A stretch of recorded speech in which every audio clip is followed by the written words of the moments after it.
and we are going to have another very interesting session.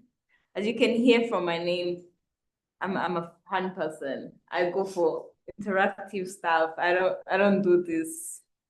Okay, the session before was great, but then the one we are going to have is a more interactive one, fun, interesting, and communicative. I hope you learned something from this. And before we go into it, I just want us to do something very quick. If you would stand up a little bit. So we are going to have this icebreaker, and since we are with alumni, and this panel is going to be coming back to the EDU experience and how you can utilize the opportunities within the school and how this can impact you after graduation. We're going to have this activity when I mentioned a class that you studied in, you sit. If you don't know it, remain standing. And if you sit,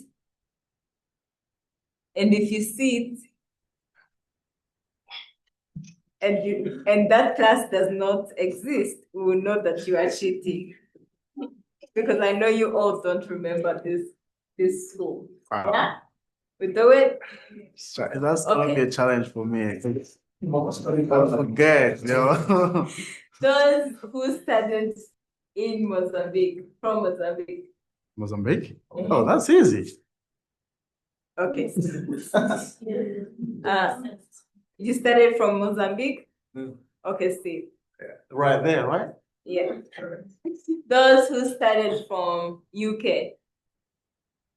Those who studied from Angola. I started from Angola. Are you in classrooms here, right? Where's Angola? Okay. Those who studied from Uganda. See. Those who studied from Kenya. Kenya. No, Kenya? No, I said Kenya. Those who studied from Rwanda. Those who studied from Ethiopia. Those who studied from... you all studied from Ethiopia. Okay, let me believe you. Those who studied from Namibia. Anyone that studied from South Sudan? No one studied from Djibouti? What did you guys study from? Nobody studied from Ethiopia? No, Ethiopia said it. Anyone that studied from Gabon? Anyone that studied from Congo? Nobody? Anyone that studied from Kenya, Burundi? Anyone that studied from Morocco? Should we sink in our seats? Anyone that studied from Lesotho? We're here. We are here. Okay, nobody studied from Malawi. I studied in Malawi. In Malawi, okay, with that. Thank you so much for participating.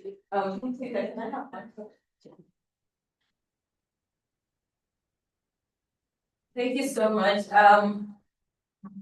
We are going to be speaking with these important people that you are seeing here. Prepare your questions and get ready to, learn a lot from them, because these are the MVPs that I found at AOU.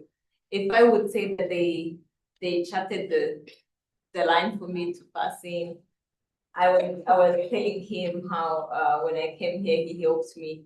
The first day I came to ADU, he helped me with applications. He's the one who ushered me in the room. So imagine the great people I am with. And David was the first person I told, David, I need opportunities. I want to get involved in. Would you please help me and plug me with whatever that is happening on campus? Do you remember that? Yeah, I do. I don't know if you remember. But yeah, he's the person who helped me. And with all the things I have gotten from AU, the opportunities, everything in general, it happened because there is somewhere I started from and where I am at. So that's why we are going to be running a lot from them. I hope you have your notepads ready and your questions ready. And then we get started.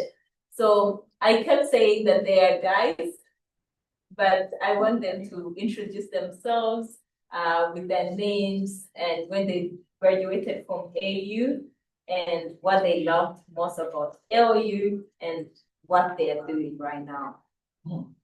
It's a lot. It's a lot. That's It's exciting. That's an exciting question. Okay, let's start with David on the side. First of all, thank you guys for sticking around, right?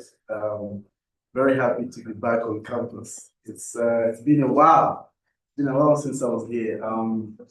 So my name is David Movita. I am a Zambian by nationality and pretty much a Rwandan now by residence, you know. I've been here for like 5 years now.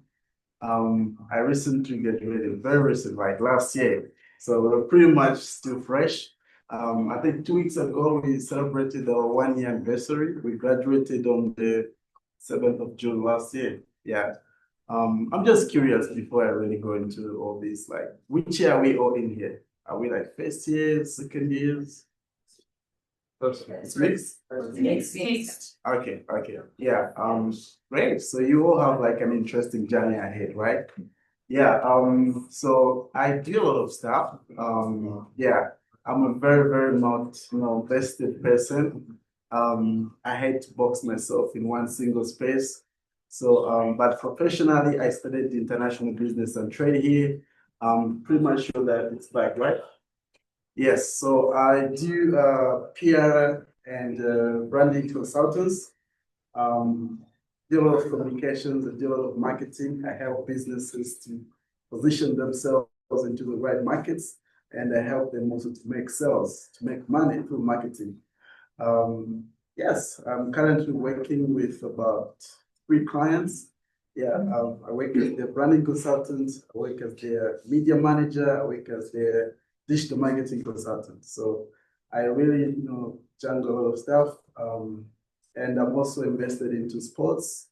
Yeah, the startups in sports, which is more about managing athletes, helping them to position themselves as brands, not just as athletes or talents. Yes. What do you like about LU?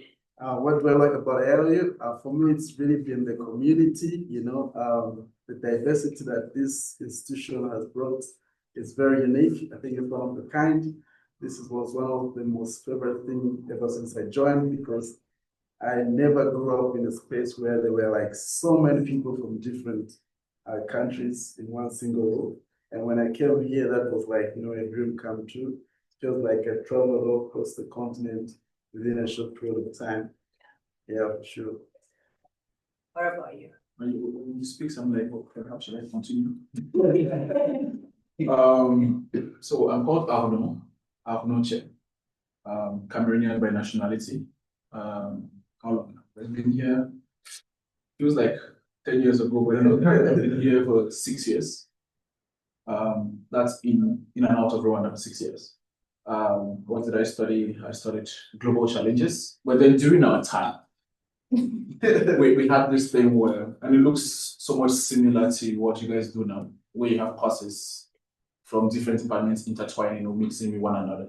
During our time, we had global challenges, then in between global challenges, you break it down into different things which you wanted to do.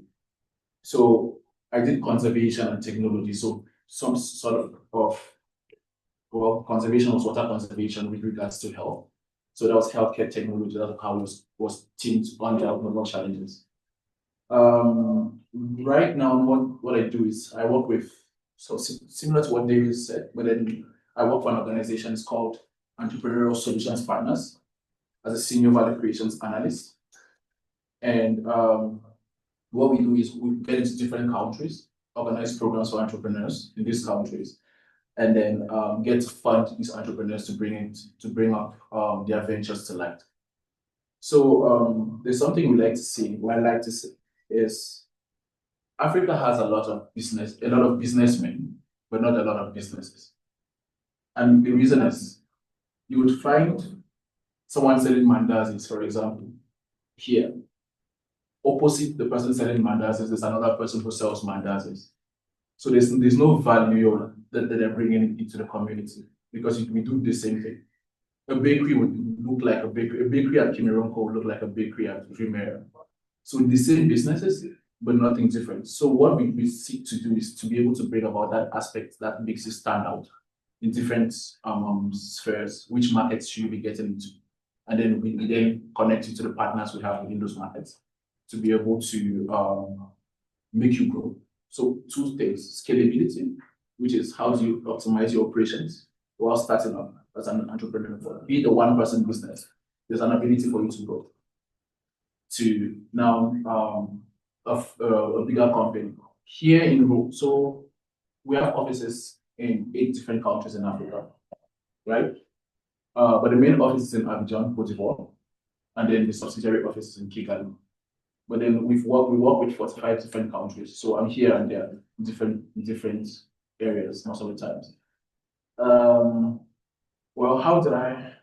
Maybe I can come in there because I can continue over and over again. We work with entrepreneurs from the ages of 14 till right through to already established businesses. So the likes of the Rwanda Air. We have partnership with the Zaria Arts. We have a partnership with guys, Inga Steakhouse, Java. So we come in, we pick up one aspect of the business which is not matured yet. Then we develop it. Then together we sit down and say, what is your strategy? Are you into debt in terms of loans? Are you into equity? Then we partner you with the investors which we have within our pipeline for them to fund you. The next aspect is grants, which is why some of us do what we do, in that we've seen the vision in entrepreneurs, in young people for a while. So now we come in to give grants to these young people to start up their businesses, which is non-returnable. So we work with the MasterCard Foundation, MasterCard African Growth Fund, with a fund of funds, where we then identify these young people. It depends on the cohorts. Now we are in Rwanda with cohort 6. We funded businesses before. I don't know if there was a lady who sold at the cafeteria, Giselle. If any of you met her, she used to sell ice creams at the rest a while back. So if we funded her to start a business, approximately 80 to 100,000 USD, depending on the size of business. And then we work with the Bill and Melinda Gates Foundation as well to identify conservation-based projects in Rwanda that we can fund. What did I like at AIM? I was an all-rounder at AIM, seriously, because I worked in every department, from finance to operations to logistics to student life. Student life. So one thing I liked about AIM was the aspect that it gave youths or young people the leeway to lead on specific projects. We started, an example was the orientations. Started orientations in 2022, when 2021 when you came, 2021 with facilitators leading, but then over time students took over the entire orientation process. Again, the people, as David said, the people, you meet very interesting people at AIM. You will meet those who have the zeal to grow. You will meet those who have the zeal to stay. You will also meet people who are out there just looking for guidance and counseling. And the best thing that always kept me going was being able to be in that position to help somebody, be it wherever you're coming from. So I graduated in 2023. Next month makes it 2 years since I graduated. Yeah. Thank you. Thank you so much. Actually, that's when I joined ALU. You can understand how young I am in ALU. Our conversation is going to be revolving around how you how you got like from degree to industry. So I will be asking you a lot of things that I share with Bifellow students as much as I'm an SPD intern, that we are focused on the career development or student journey on how they become self-developed to a point where their development is taken to professional areas or fields, and it actually benefits them or helps them to grow. So all the questions that we're asking them might come as personal, but we also want to know how you as people navigated through it, Hey, because don't get too personal. it's not personal. The personalization that you're saying is not asking these generic questions, Yeah, but asking you to share your personal views on how you met the leap, yeah, because that's the topic. How I met the leap. How did you become the David that we see? What's this? You know, recently we were having a big BL5, and you could see David everywhere. I was like, is this the David that we went to the same school? So I want to know how David became that David that I see and admire. You know, David with 1M views on Instagram. Let's check him out. It's called David Bobita. You understand? So it's something that is achievable, but then I want to know how I can do that. So I will start with this question. What was the biggest mindset shift you had to make when transitioning from student life at LU to the realities of the working world? Yeah, damn. So for me, it all started really when I was here on campus. You know, so for those who have got or who've had the chance to do their homework, you know, and just try to like look me up, and maybe those that have been able to follow AOU for a while now. So you may realize that one of the things that I think I really fell much in love with for me was the idea of entrepreneurship. Yeah, so I love doing entrepreneurship. Okay, I'm a man that has founded a couple of businesses before, both that have succeeded and both that have really failed. Okay, I think as a creative entrepreneur, almost each and every day you wake up with a new idea that you want to pursue, right? And you want to jump on every trend.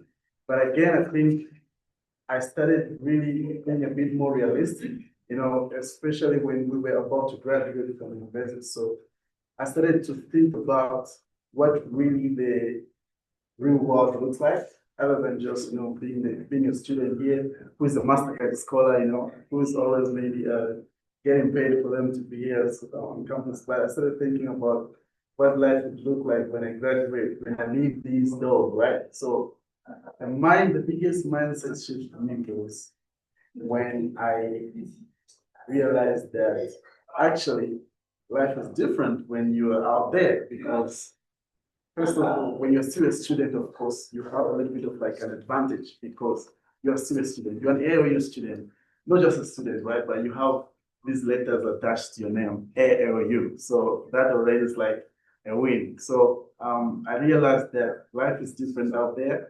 You really have to be able to use your personal brand that you've built over the past 3 years when you were still a student here, to be able to maximize on it and be able to, you know, reach out to a few contacts that you have so that they can be able to sort of like, you know, put a few steps for you to be able to start your life from there. So I really realized that there was need for me to, I think, position myself in a place where I can be able to, you know, connect with the right people that could be able to support me when I graduated. So even when I graduated, I already like had that mindset shift to say, okay, I'm no longer a student, and now I'm getting to a real world society where I need to be independent and I need to maximize on the contacts that I built when I was still a student. So that realization of knowing the transition, I think it was a very big mindset shift for me. Thank you so much.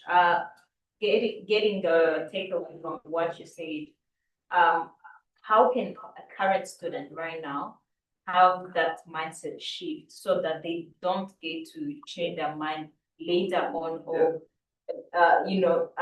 at the last minute that Exactly. A week before graduation. Yeah, like I believe we have first years and second years Yeah. who were still, struggling to navigate through the context, the network, the connection, the opportunities within the school. And I love that you said that when you go out, now you have emulators attached to your name.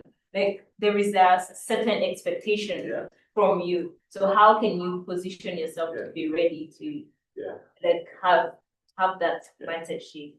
I'm gonna tell you guys this, the perfect time to actually start having that mindset shift is now. Like literally, it doesn't matter whether you're in the first year or you're like in your second year, right? One of the things that really worked out well for me was immediately when I arrived here in London, for the first time in East Africa, I was just really intentional about the people that I wanted to meet. Okay, I used to stay in a residence, it used to be called the Mirror Hotel. Yeah, we were like 350 students in there, so it was very diverse. But I think one thing that I was very intentional about was I needed to know almost everybody. Okay, every student, I really made sure that I wanted to hang out with them. First of all, because I wanted to build that community, to understand how everybody lives from where they're coming from, the different cultures. But now when we transitioned from being in the residence and now coming on campus and starting to live now independently in the local community, also the goal was to really blend in well, to start learning how actually people are living lives, even those people that are not students, right? So you find me that I would go to different events, right? So we'll be here on campus when it's time for classes, it's time for classes. But after classes, I'll probably spend most of my time really attending almost every cool parties, cool events out there. I just wanted to be in those spaces to understand how really the society works here in Rwanda. What is acceptable and what is not acceptable. How can somebody like me from Zambia establish themselves here when area is no longer my go-to, place, right? So the shift really started initially when I was just like in my first year, second year. So what I can say is that you have to start now, okay? I understand that as students, there's this tendency where we just find ourselves within the four corners of this campus. I loved campus, 100%. If there's anyone who loved campus, it was me. Fellow students even hated me to actually, want to come back with campus because everybody was now used to learning online. But I really, tasted. I was like, we need to be back with campus so that I can get to meet everybody. I love campus. However, I also love to be out there. I love to go to every event at the convention center. I love to go to events at North King House. I love to attend events because it was through those events that helped me to actually have to gain experience on how life is lived beyond the LU.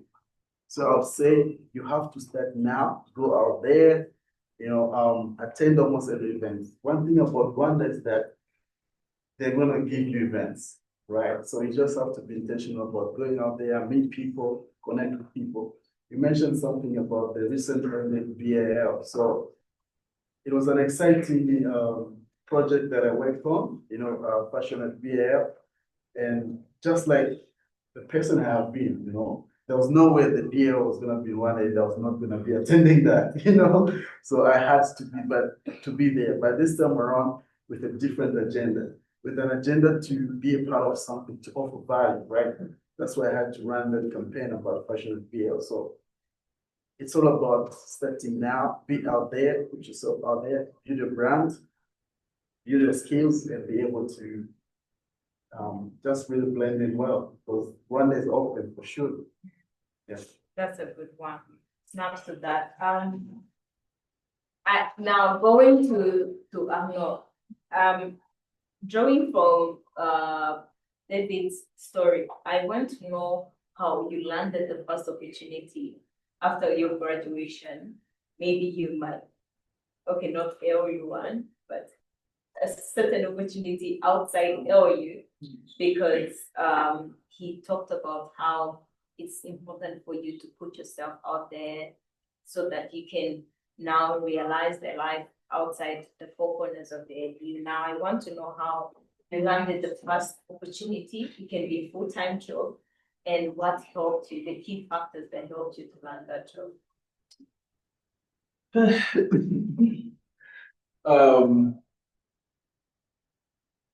That was personal. Also, like how Ellie's experience contributed to that. Yeah. Through the tea. So let me start by the fact that I'm a little bit of an introvert. Let's start from there. Like, aside from what you saw when you saw Arno on campus. On campus, I was very much confident. At home, I was on my own. So I was, David he shines, right? He puts himself there. But then for me, it was more within the likes of, so I left Cameroon at a particular period where it was very tricky. And then I came to Rwanda. So I walked into Rwanda, first of all, I didn't know the language, nothing. And then COVID hit. Imagine having to want to travel back home and then you're pulled out of the plane and they tell you your country's borders are closed. So you can't go anywhere. So we were here during COVID. I was at home and I was like, okay, what can I do? So my journey started with volunteerism as compared to as opposed to David's. Started with volunteerism. So I met, at the time there was a lady, I know you know her, Rita. She came to the residence to check up on to check on us. And then I told her, look, Rita, I'm here, I'm bored. I don't see people. There's nothing I can do. What can I do? She's like, I have no positions open, but then what you can do for me is to be a volunteer. So I thought about it, I'm like, you're not paying me for this job. Operations volunteer means you run from left and right. And I have to be on campus. So I told her, what you will do for me is to help me with 50K as transportation. And at that time, we were at Kisiment, Sunatube. Yeah. And then the campus was here. So it means I needed money for transportation, obviously. So the leader was like, no problem. Let's make it happen. So I volunteered. I started with volunteering. Then I loved the operations work very much. So it now came to a point where I was like, I found myself putting in the efforts. Events, I would organize events, and Rita was the person who gives you the leeway. So for me, it was more within the likes of, can I be able to trust something in this person? So she gave me the leeway to do these things.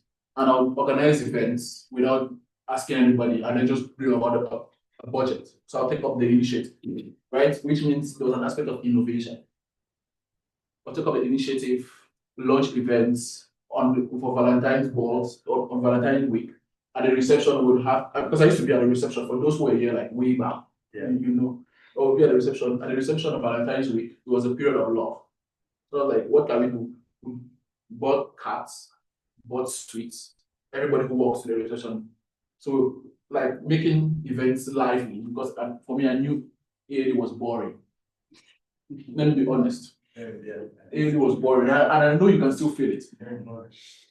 So I put those events. Then after that, I started now interacting with different departmental heads. So Global Challenges had the Global Challenges Entrepreneurship Week. There was no intern. So I walked up to, I think he's the registrar now, David Onderi. Yeah. I walked up to David Onderi and I told him, look, I know you're from Kenya. I love the way you teach me. But then I think I can be an intern here. At that time, I had no CV, by the way. So I used my mouth to get what I want. So I spoke to David. He's like, I haven't seen a CV from you, so I cannot have you. So I drafted out a CV, and then I went to, at the time, I think it was the career department, career dev. So I went to career dev, and then I met, there was a guy called Alphonse. Jerome and Alphonse. So I met them and I'm like, this is my CV, take a look at it. 3 weeks fast forwarding into it. My CV is to me, I gave it to David. After meeting with all these people, then I connected, created a bond where when they walk into campus, again, by that time, now I eventually landed an internship at the reception. These guys used to call me the receptionist. But I landed an internship at the reception, and then I started interacting with these people one-on-one, from the registrar right down to everybody on campus. Like, okay, what do you like doing? What do you like about it? Then they pushed So they pushed on that, then I had a little bit of creative side. Then I joined Imagine We in 2022.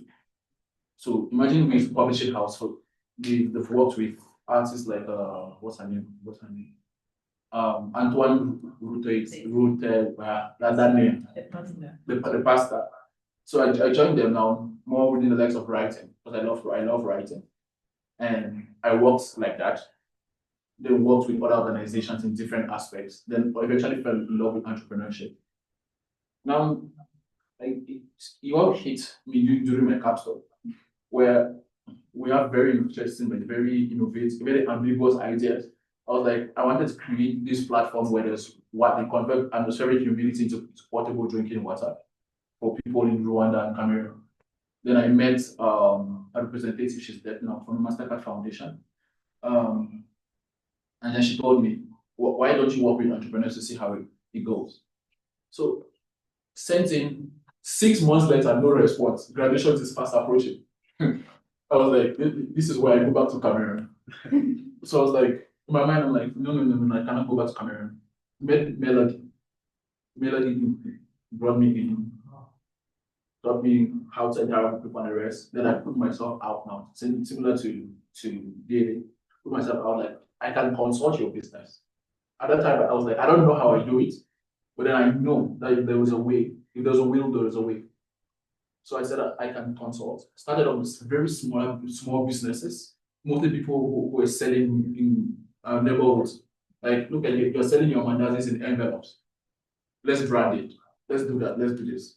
So spoke to them, and at the time, I had free mandazis as payments. So waited. Engaged with Imagine We again, led their Amazon publishing platform for a while.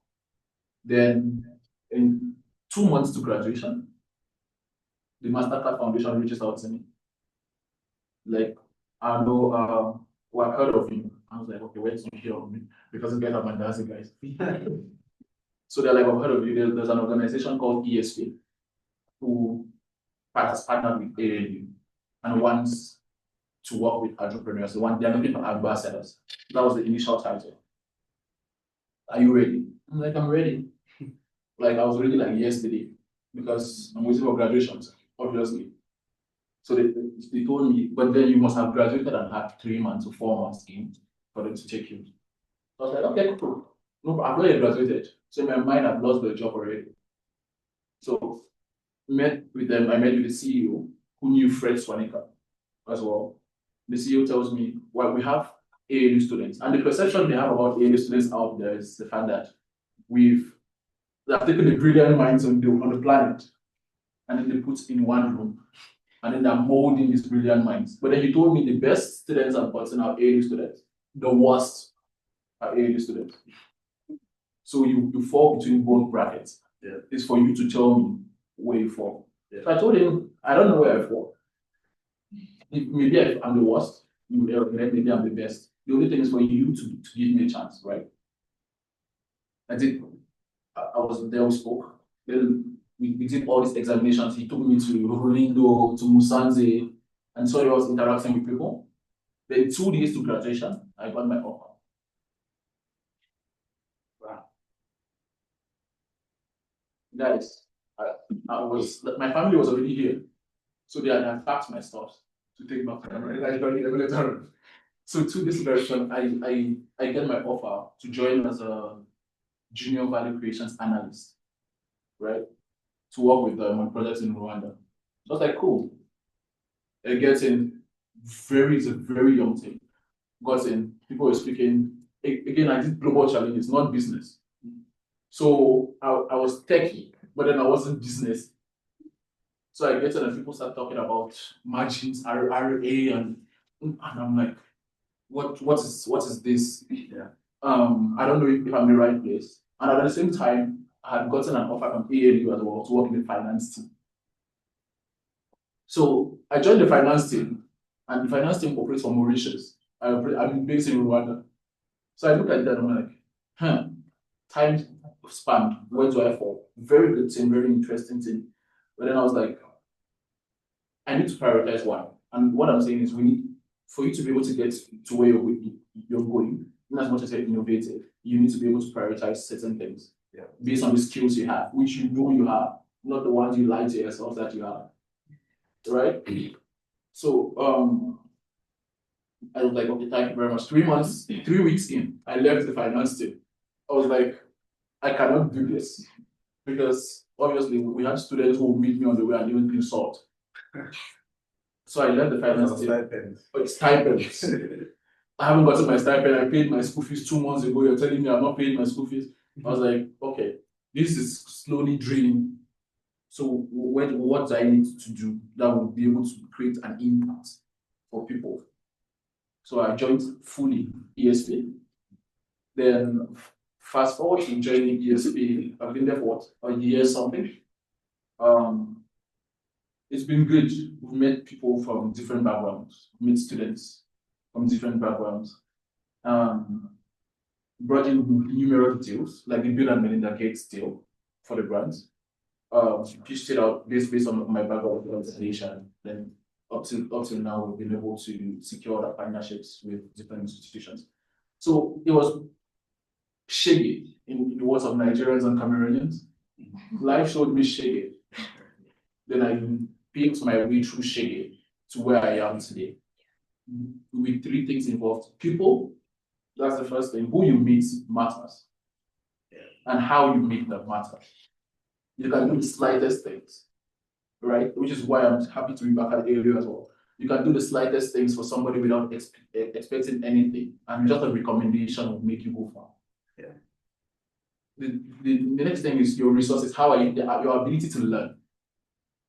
If you're a very proud person, you wouldn't learn.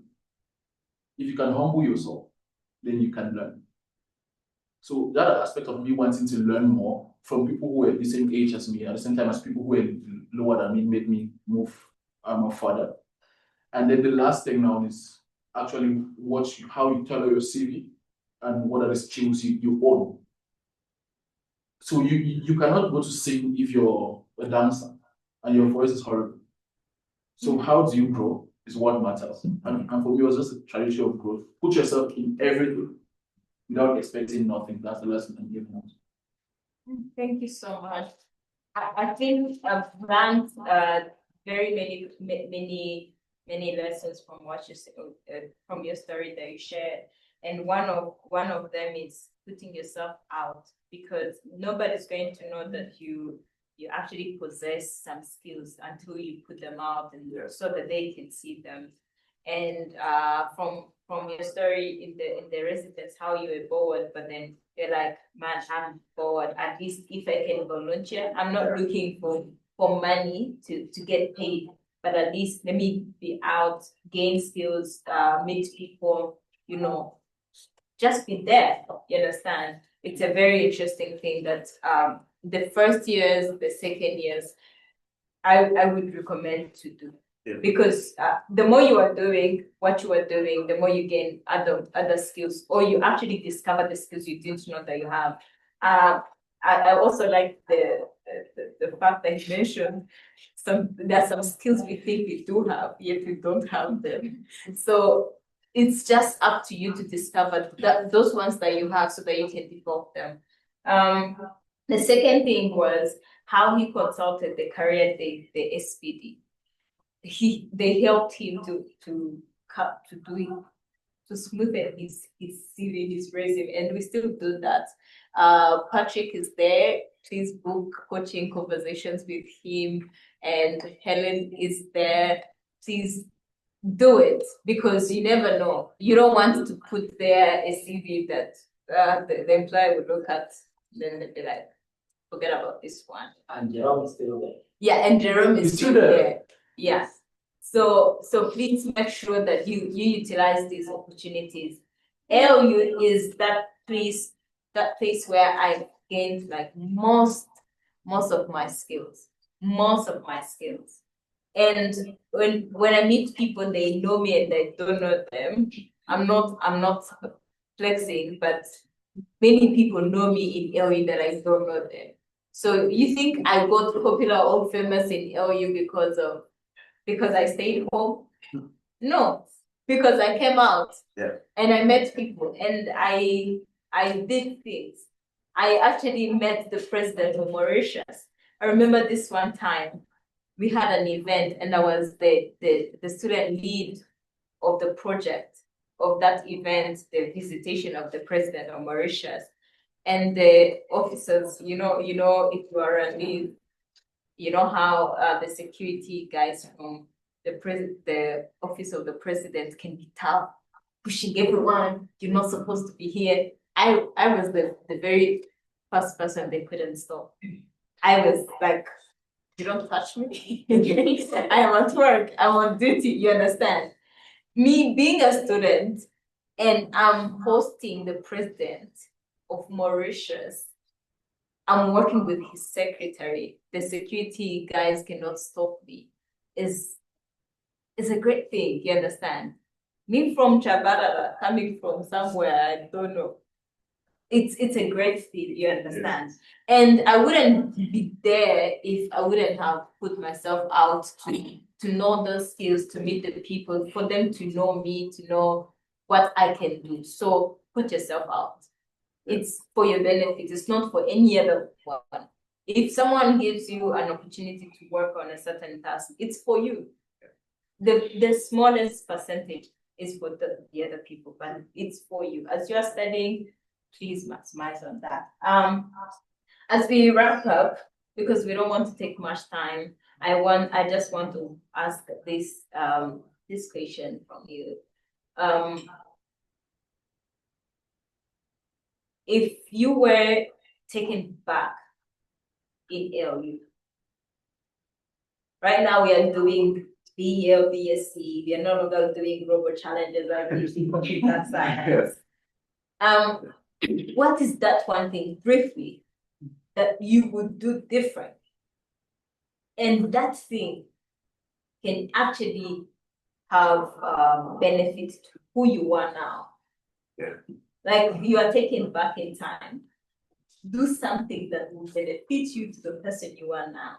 What would be that thing, briefly? Damn. Ish. I know this might sound like it's fake, but yes, personally, okay, a big amount of it is that I I am very proud of the journey that I embarked on, especially being an area student. And every time, whenever I try to reflect back and look back at my journey here, man, I'm always just really proud of myself because I have really I have taken this journey for me intentionally and so personal. So I did almost everything that I wanted to do. And I would say, yeah, I achieved most of it. And if there's something that I never achieved, it's pretty much maybe I just really decided not to achieve, right? And that's just the reality of it. Today I'm sitting here, I'm so proud to be invited on this campus again. And immediately after this, I'm gonna go to the staff room there and say hi to everybody.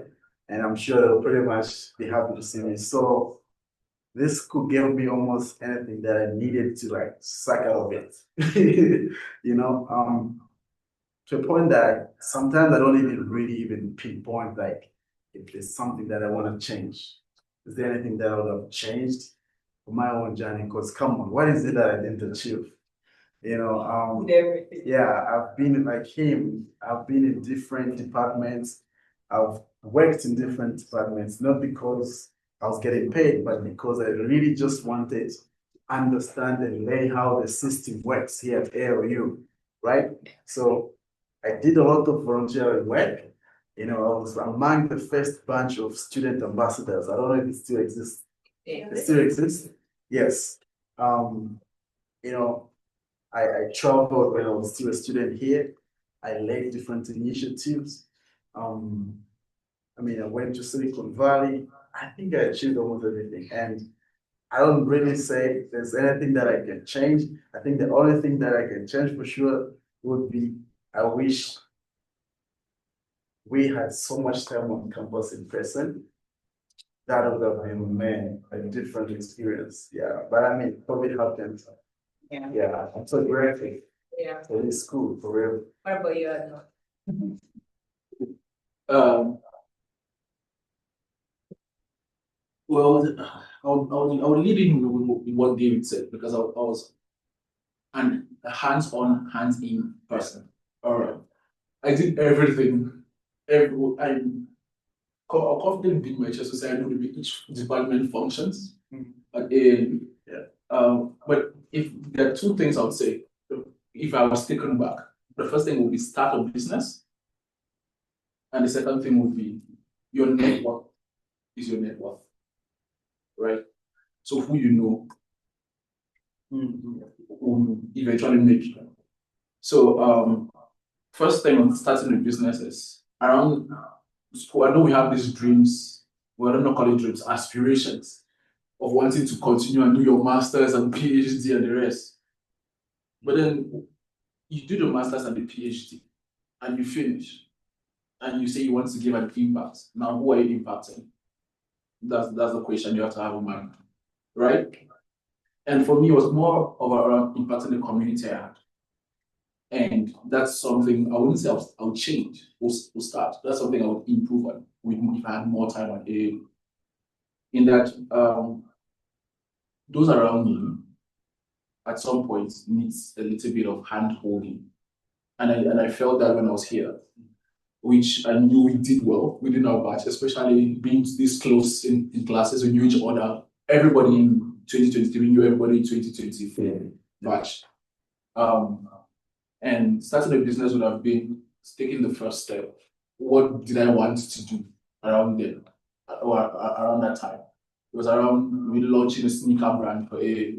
I should have done that. Really? Yes. I I should have launched my sneakers brand for ALU and say this is an ALU sneaker brand. Yeah. Where if it goes out, then it's Yeah. something which is tailored for the school and creates that impact for other people to see and prototype their own entrepreneurial spirit or maybe their own companies that they wanted to start at that point. The next thing was the network. Again, if you knew me in 2022, 2023, or if you knew of me during that time, and even can attest to it, as you will never see Arno when you hear of Arno. You understand? Which means it's not about going out there and putting a face or a fate of who you are, but who are you?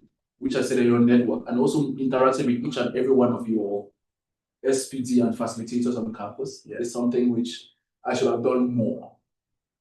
In that they hold the knowledge which they can pass on easily if only you speak to them. So for me, I never spoke enough to these people.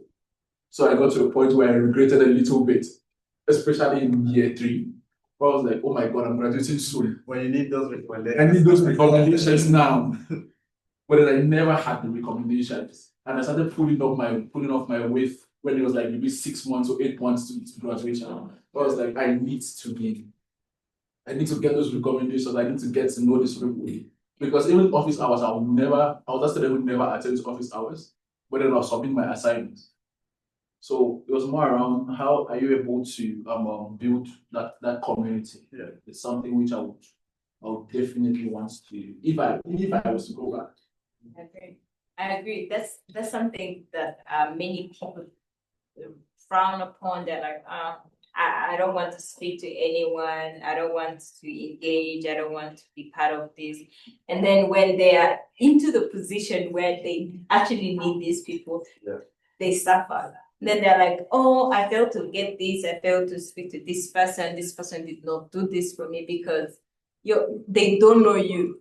Yeah. Just like you didn't want to know them, they don't know you. And it's not personal. It's not personal. You actually dig down the hole for yourself. Yeah, it's not personal. So building network is really efficient. I mean, it's very significant. Everyone needs it. I love that all of you pinpointed on that thing of building a network.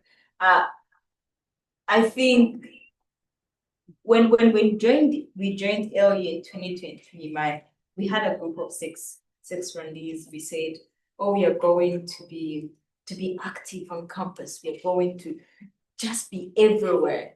And then we were 6. And then the number kept decreasing. We ended up at 2. And then this person moved, I remained alone. And then I started getting engaged in different things happening in LU, getting opportunities, participating in this, participating in that. And then the other group of 5 started asking me, Frida, how can we get into this? Frida, can you register me? Can you give me this opportunity? Can you plug me? Can you do this for me? But then there's some opportunities I couldn't help them to get because they're like, we don't know this person. Yes. We don't know what they can offer. We've never seen them. As much as I can recommend you, I'm doing it on a friendly basis, not on the capability basis. I don't know what you can actually do. So when you are out here, give your value. If you don't have a value, be humble enough to learn. Yeah. Work with people. They have something you don't have. Actually, it's one of our values at LU. Humility. You know that? Did you know that?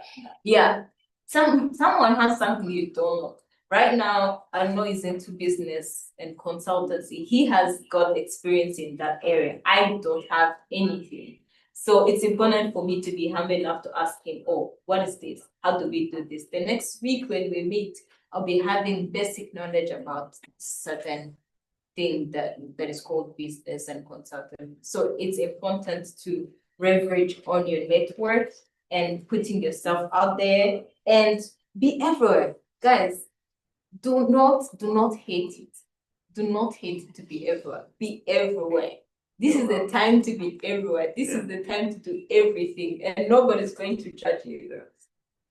If you, the very first person that can judge you is you, yourself. You understand?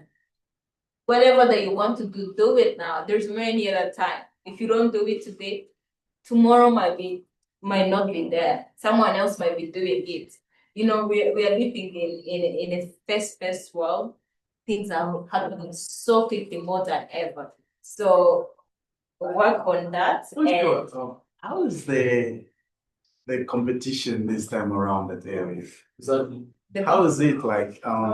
So one thing that AOU really would challenge you to do was to come outside your comfort zone. Like whether you like it or not, there's just this competition about being in the AOU community, right? So, like he said, this is the place where I think they used to pick the best of the best. Yeah. So here, and then they bring them into this one community. So whether you're an introvert, you used to be an introvert, or whether you're an extrovert, right? You find that there are things, of course, that you're so comfortable with, like you're so good with, right?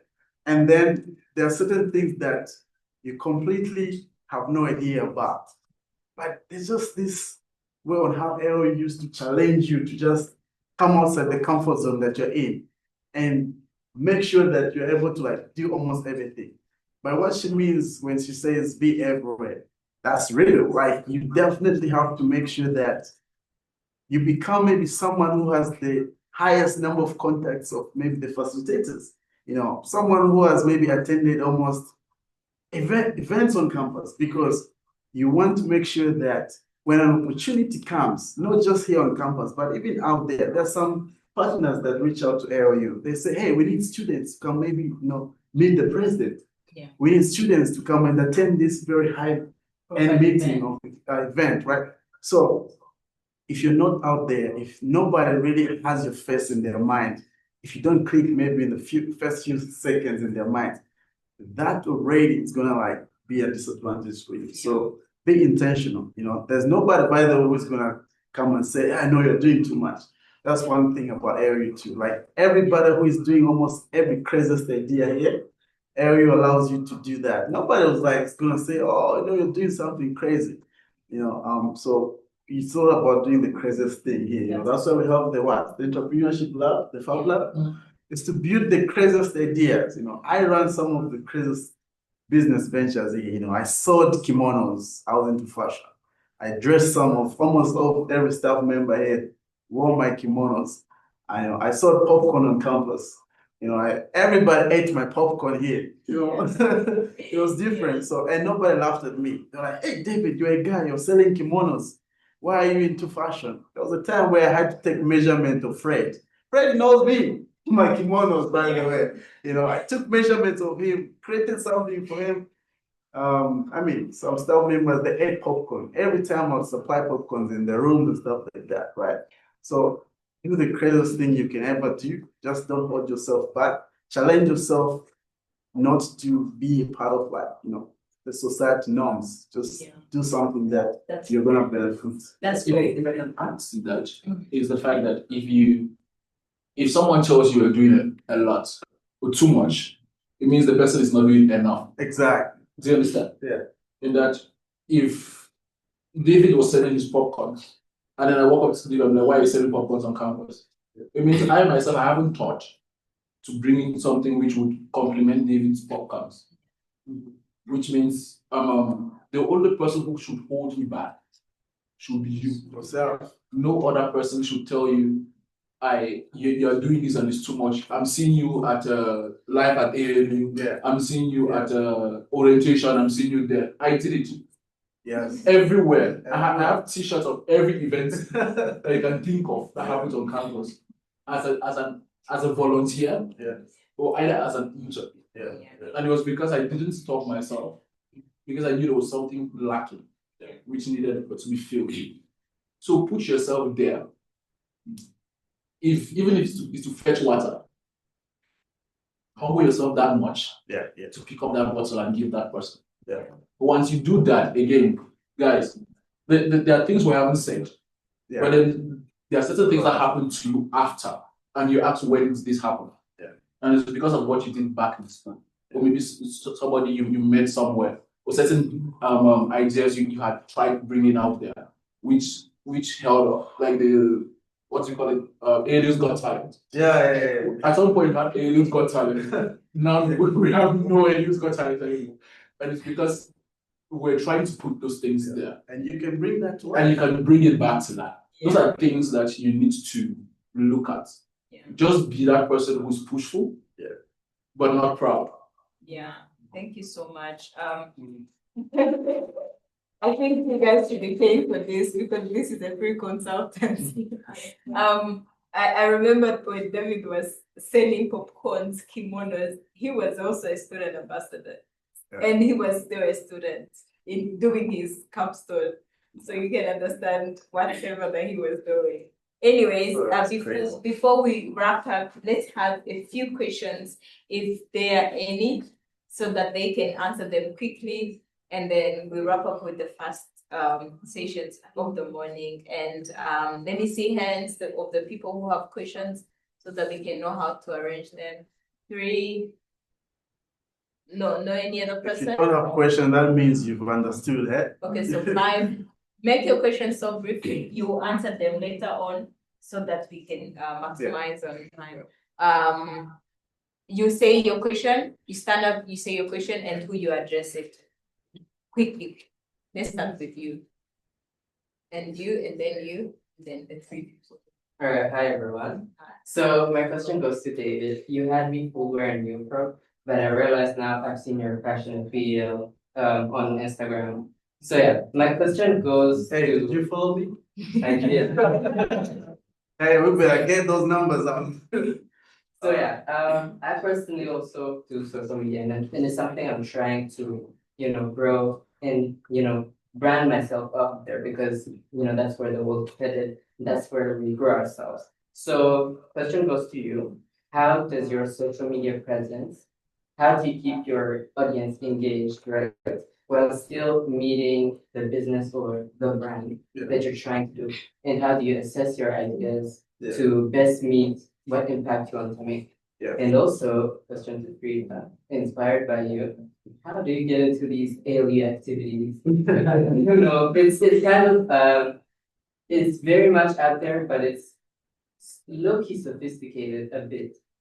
So, try to address that too. I think that's all. Thank you. And then the next person. make the questions brief so that we can answer them. I had a question for you. He mentioned that he was a senior analyst. Usually people see like that as a job where you have to work multiple years to reach such a position. So I'm wondering how you like made like that jump or like from graduation to like just a few years reaching those heights. Okay. Did you find someone? I didn't. Okay, okay, this one. So I have a question for you, David. According to what you've been saying, you're into fashion, and that kind of like relates to me. I love fashion, but I'm an artist, and also I love infrastructure.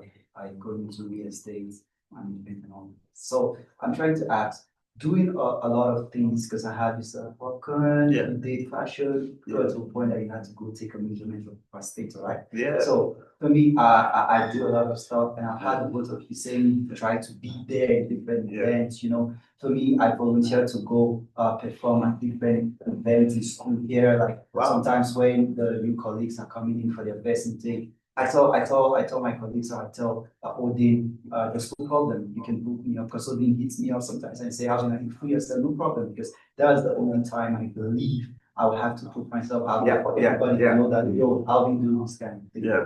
So how did you manage to, put yourself in one sport to get to know that, okay, this is the thing I want to do, and this is the thing I want people to know me for? Because earlier, Pastor was talking about, putting yourself in one. Yeah. So I want to go into real estate to help people solve housing problem in Africa, Nigeria, Rwanda, and other part of the world. And also I'm an professional musician. Yeah. I want to also grow my ground and have the numbers of social media. So how can I do that connection? And how can I, get my colleagues to understand my craft? Yeah. Though the talent is there, but I need the audience. Yeah. That's Okay. good. Next question. Here. Hold on. Wait, can we answer these three questions? Okay. Yeah. So start with you, right? Your name again? Junior. Junior, where are you from? Rwanda. Really? Yeah. Okay. Nice. So the question about social media. So yeah, and thanks by the way if you did see the content and if you followed. So I have a very unique style on how I branded myself on my social media. Yeah. For people that can meet my social media today, they might think I'm actually an influencer, maybe journalist or something like that. I've had people call me those names. But I'm somebody who is more into PR. This is public relations. So I understand branding, right? Personal branding, and I understand content creation. I understand communication. And now I understand how social media works, which is each and every platform, right? We have LinkedIn, we have Instagram, we have Facebook, we have TikTok, etc., right? So how do I position my content or even to keep my audience engaged, right? So one of the things that I've really been good at doing is strategy, okay? So I have a very simple strategy in my head, okay? And I'm somebody who is always like to call myself as an opportunist, right? So I look around at the seasons, right? For example, right now, which month are we in? July, right? Okay. June. Oh, great, June. So I ask myself, what's happening during this period, right? What is really that people are talking about, or what is it that people are looking forward to, right? So that enables me to actually position and prepare myself to be able to create content, any kind of content, for example, that I want people to consume, because I've already thought ahead and I know exactly people's expectations and what they're going to be looking forward to. I haven't really been 100% or even 80% like hard on content, right? I'm just really neutral about what I post and very strategic about what I put out there to maintain that, good aesthetic brand that I have on my social medias. I already have two very active social media platforms, Instagram and LinkedIn. My LinkedIn is mainly for my professional aspect, right? Which is, if I attend any serious event, concert, a summit, maybe I meet somebody important, or if I want to share my insights, my skills with people, my experiences, I post that on LinkedIn. And I know that my people follow me on LinkedIn. They know me as this, young entrepreneur who is really invested about different things, right? And then on Instagram, that's where all the lovey-dovey things are, So I love to put on like whatever is really happening, lifestyle mostly. So for example, the previous month, there was a very big event happening in one, the Basketball Africa League. I've attended it almost every season, ever since I've been in Rwanda. But I mean, I was just attending them, like watching, like a normal basketball fan. But now, this time around, I was strategic about it. I was like, I have to hit, I want to maximize on this. I just don't want to attend this thing as an attendant. I want to be part of it. So I went through my contacts, I got my media accreditation, and then I started doing street type of content, like street interviews, asking people what they were wearing and who they were wearing and where they were from, right? Simple as that. And the idea was to highlight fashion aspect of basketball. People love basketball, but most important, they love dressing up for the basketball games, right? So, and that really worked well because there was a specific type of people that I was targeting. I didn't just interview anybody, I mean, not because I'm being rude, because I had the goal in mind. I wanted to highlight the celebrities and everybody that wants to see them, really know about them. So yeah, that's what my recent content was about. So what I did was to just really being strategic about it and knowing exactly what is trending or what's happening at the moment, right? Knowing exactly how we can maximize on every moment and every opportunity. And eventually right now, I'm just thinking of, okay, basketball is done. I gained so many followers and they're looking forward, I'm sure, to something related to what I'm gonna, be posting out. So now I'm thinking of what's next again, right? Eventually I'm going to be, putting out something out there. So it's really about being intentional, be intentional, be strategic, be aware of what's happening in this country. Since you're in Rwanda, know what's happening, okay? Know what everybody is really following, yeah. And then his question, it's almost the same. So I did a lot of things, right? I did a lot of things, and I'm proud of what I did and what I achieved. And I can clearly see myself in the same shoes that you're in. So it can be a bit confusing at the beginning, but let not that get into you, okay? You're very much okay. Like, you're okay, don't doubt yourself. Say, damn, maybe people can laugh at me because I might come out as someone who is not focused, someone who doesn't know what they want in life. No, you're pretty much fine. If you look at the founder of this institution, Fred Swanika himself, he's a guy that has done a number of stuff, a number of businesses. If you look at his journey, he started things, couple of things. He started about eight startups, but at this point he has about 2 or 3 of them that are really great. So it's pretty much okay. What you have to do is start with building your personal brand by maximizing on the skills that you're really good at. You're an artist, obviously, that's a talent. No one can ever take away that from you, right? Make sure when you're here on campus, when it's time for you to showcase that talent, you show up as, what's your stage name? Alvin Act. Sorry? Alvin Act. Alvin Act. Make sure when it's time for you to show, when there's an event on campus, make sure you show up as Alvin Act, right? When you're on that stage, you're Alvin Act.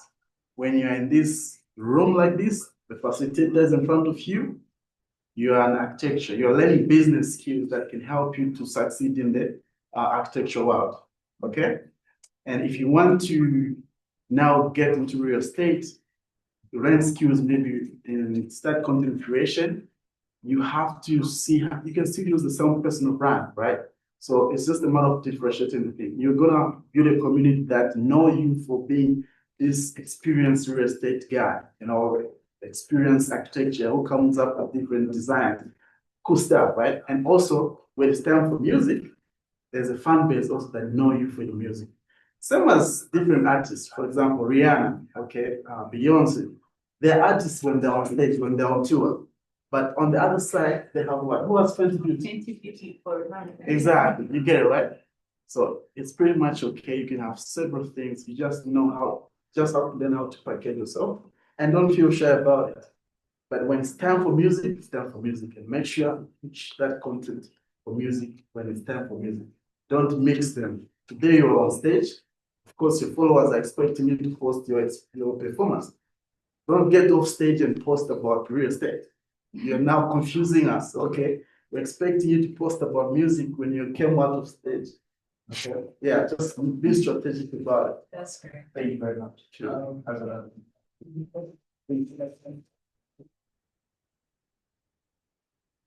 You can have it, shall I go back? Yeah, you Yeah. have a question on that. I just wanted us to That's answer. other question. You can answer that Okay, question. let's get the questions and then we will answer them at once because time has gone. Thank you so much for the panel. It was very interesting. I have a question related to your network. You guys mentioned that it's all about people. I've not highlighted it. I feel like all of us here, we normally attend events. Most of the time, and I'll speak for me, I feel like I get out of those events and I have that feeling. I'm like, I could have like talked to this person, but the feeling that I have is most of the time is like, okay, I'm gonna approach that person, but what exactly am I bringing to that person at that moment? So my question will be like, how do you nurture your relationships so that it doesn't feel like we are only taking something from those people, we are also bringing, and we are also bringing something to the table. All right. Another question? So, two questions. Okay. Still remember?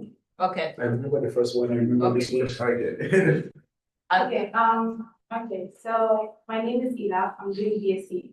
And she actually asked one of my questions, so I'd like to echo that and add. They did like an extrovert, so like able to approach people, and then you're like an introvert, right? I want to hear from your what the story is, like how do you do that? And then how did you overcome that? Because sometimes I see someone, I want to talk to them, but then I'm like, Yeah, make yourself right. But yeah, and then another question for David is, I would like to start with like content creation, personal branding, but then I also think like everything has to be perfect. I can't start unless I have the best camera, the best editing skills. So how do I let go of that and just start doing it? Okay, you?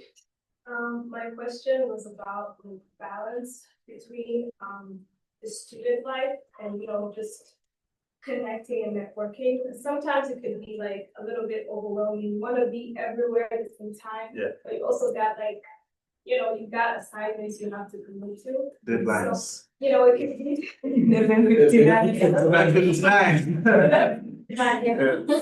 I just asked like how do you balance between those things? Yeah.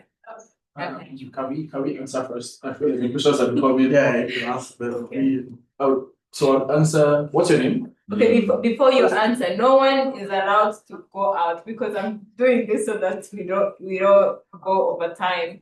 So if you guys accept that they will answer and take more questions, no one is allowed to go out. Do you promise? Yeah. Okay. Leon. Leon. Leon.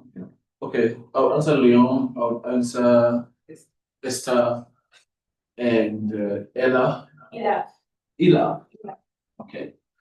Let me start with Leon. I didn't bribe anybody to get to where I am. As a senior analyst. Again, remember when I spoke, I said I started as what? An ambassador, right? For different programs.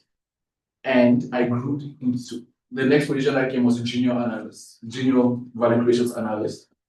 And my trajectory or the way I do things, it's a personal initiative. You could find yours. But the way I do things is I learn on the job. Do you understand? Which means I didn't have any business acumen. Again, David did IBT. Yeah. I did global challenges. Global challenges were trying to solve challenges on Africa. That's the whole perspective. We're challenging something. Right? Yeah. Then the way I grew in was the first thing what I did was I downloaded the necessary business books that I could find in my availability at that point in time. Right? We had a platform, EBSCOhost. Yeah. There's something called EBSCOhost that was provided by ALU. And this they had, it was a library of different books that you could read. So I downloaded those books and I kept it. Secondly, I followed, in Pidgin you say, follow who know road.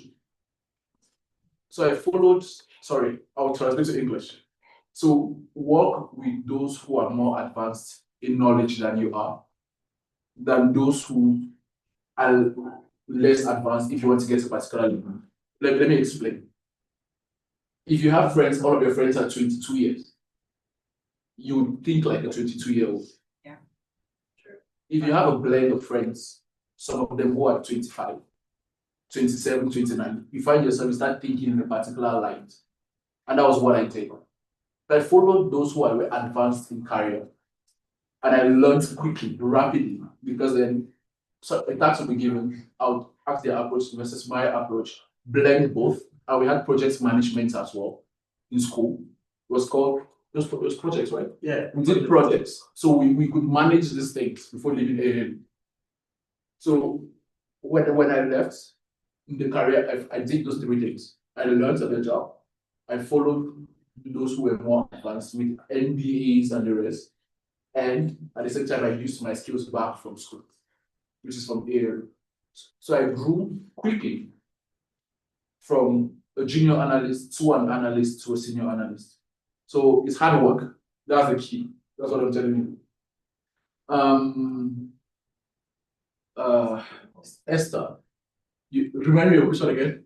Yeah, so how do you nurture your network and make it be not like one-sided, like you also bring value to the person you are trying to get something. I would link your question to the question Eli asked, which is how do you, as an introvert, overcome that into being someone who speaks that much? One thing we fail to know as youths is we want to go to these people who are more advanced than us and think that we must give them something. Most of the time, these people expect nothing from you. They just need you to listen. Yeah. Do you understand? And there are certain questions you will ask, which will equally already inform them the type of person you are. Yeah. So you cannot just go and tell somebody, I like your shoes. What has their shoes done? Isn't it? You need to be able to ask the questions you want to ask in a particular way in which you want to understand the question. Yeah. So your question needs to be what we are taught at ALU: smart, measurable, accurate, relative, and time bound. If you ask those questions in that way, he will tell you and let me tell you more than what you want. Now, how do you leave from your comfort zone into that this is me point? Is just taking that first step. Most of the times we have fight or flight. Either you fight or you run away from things that happen in your life, isn't it? And you have these questions inside of you, which you want to ask. And that's why when you leave this room, you're always like, because you run away from your questions. Yeah. If you're that person who is curious, make it your dream. Be curious. Even if you're asking the stupid questions, ask it. What you think is stupid, still ask those questions. In that, for me, and David will tell you his own, when I attended any conference, I made sure I mapped out the people who I thought were influential in the room. Where I sat was never in front. When you're in front, you see nobody. Yeah. I sat at the back, and then I looked at three things. The way this person is dressed. That's the first thing. Secondly, who is this person working with? For example, Youth Connect. There was this lady from Kenya who did the environmental thing. I mapped out who she was working with, and I knew that person was influential as well. But that person has network. And when I map out, then thirdly, how do you speak? So you see when you have these cocktails things where you sell food and then you're supposed to start in groups. I made sure I worked in all of those groups and looked quietly.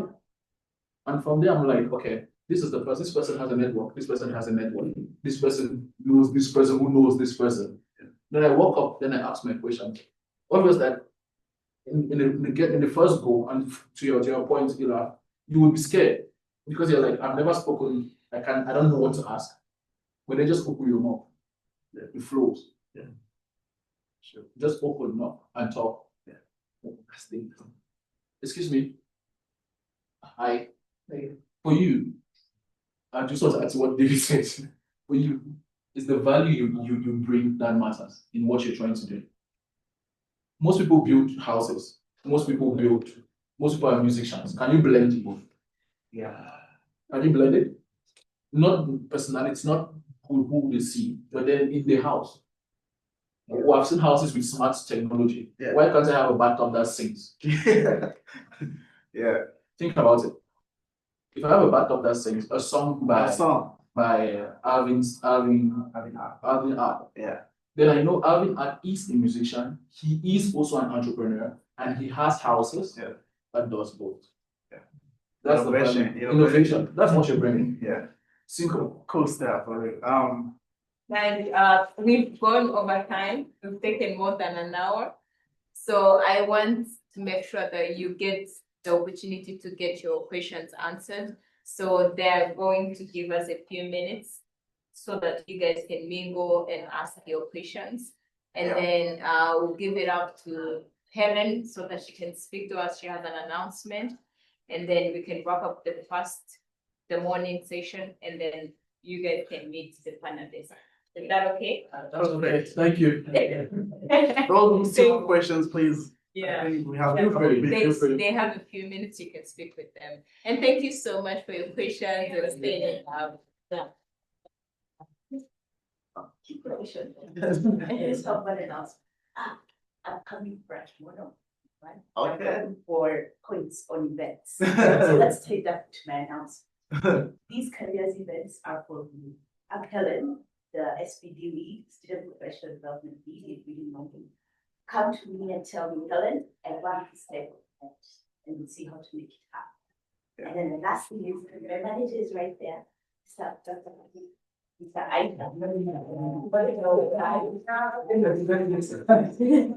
Hi everyone, my name is Isaac. I'm not a very good public speaker, but I can do it because I haven't been tried, guys. I want us to first give a round of applause to the SPD team. Organizing this is not an easy thing. You can ask free things. But first of all, we're praying that you come. Yeah. In the morning, we're praying that you come. And thank you for coming. However much it is you don't benefit, but still also wanted you to learn from these gentlemen. And I want also to give them snaps for really accepting. I think for him, I watched him, I think, like a week back. Yeah. For him to come in and then be able to share, his journey. And I'm happy that he's around us. So thanks to David for accepting to do this. So what I'd like to say that don't go away for now. We have a very, very special and senior person afternoon from the RDB. So after learning from your achievements, now we need to learn from at least people who have been in 20 plus years of experience, right? And then tomorrow it's fire. Tomorrow is what? Fire. Leave alone today, of course, has been fire. But tomorrow is another fire. And I would like you to also invite your friends who have not been able to make it. I know endeavors. Some of your friends have gone for various interviews, others have gone for various endeavors, but please invite them so that tomorrow we fill up the leadership center, right?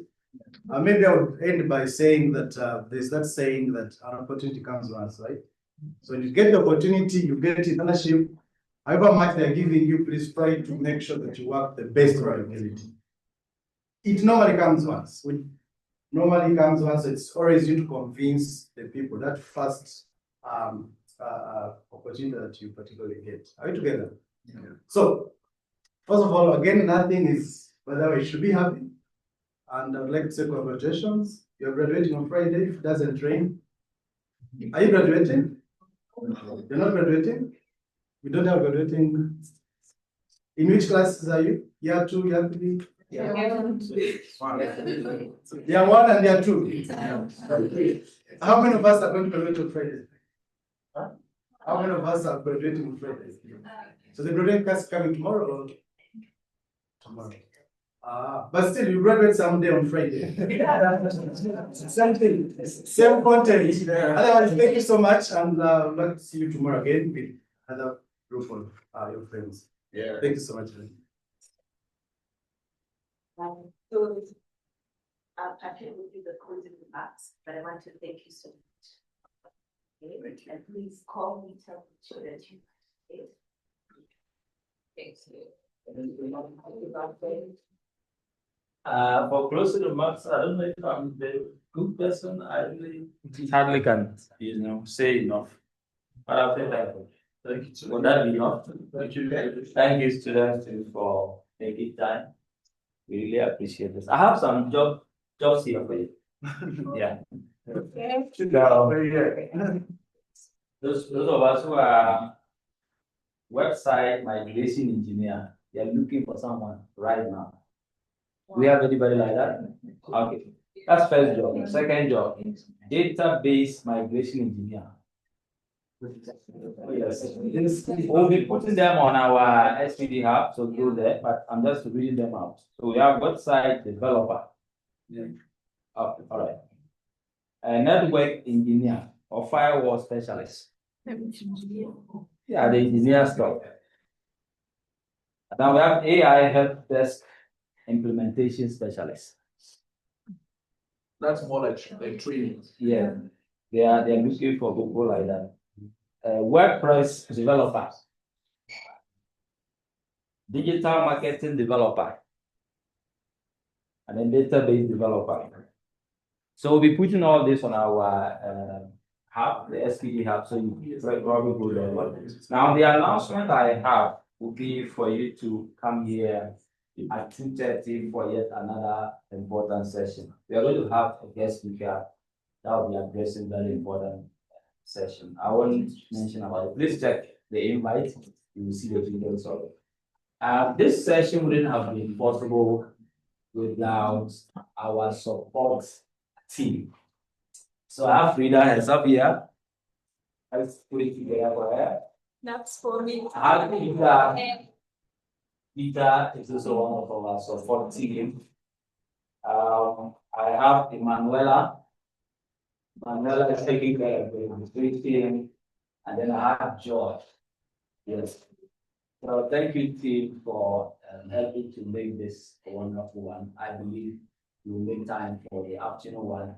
And tomorrow also in the morning, we're going to have very important one, of course. There will be panel discussion, and then we proceed with an exhibition.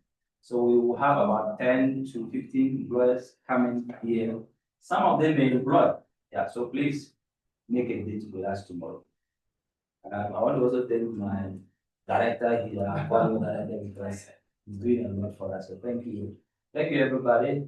Please, from now to 2:30, it's a break. But please try and be here at 2:30. Get one say something. Please, for people who came to attend, we need them redundant. Thank you,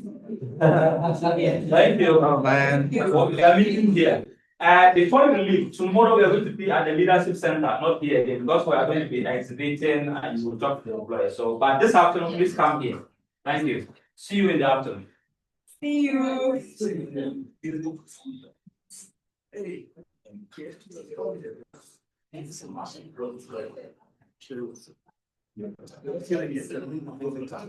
So much, sir. You're doing well. How are you doing?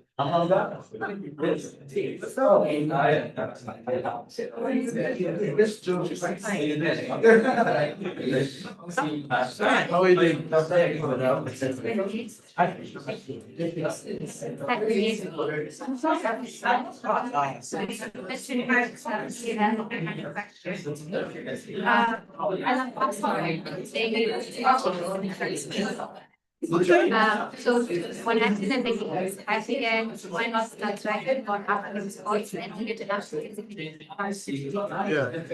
So I began the graduate research and I talk about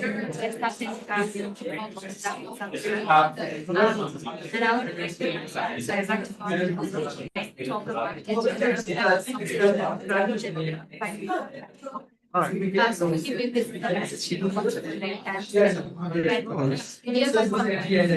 experience decision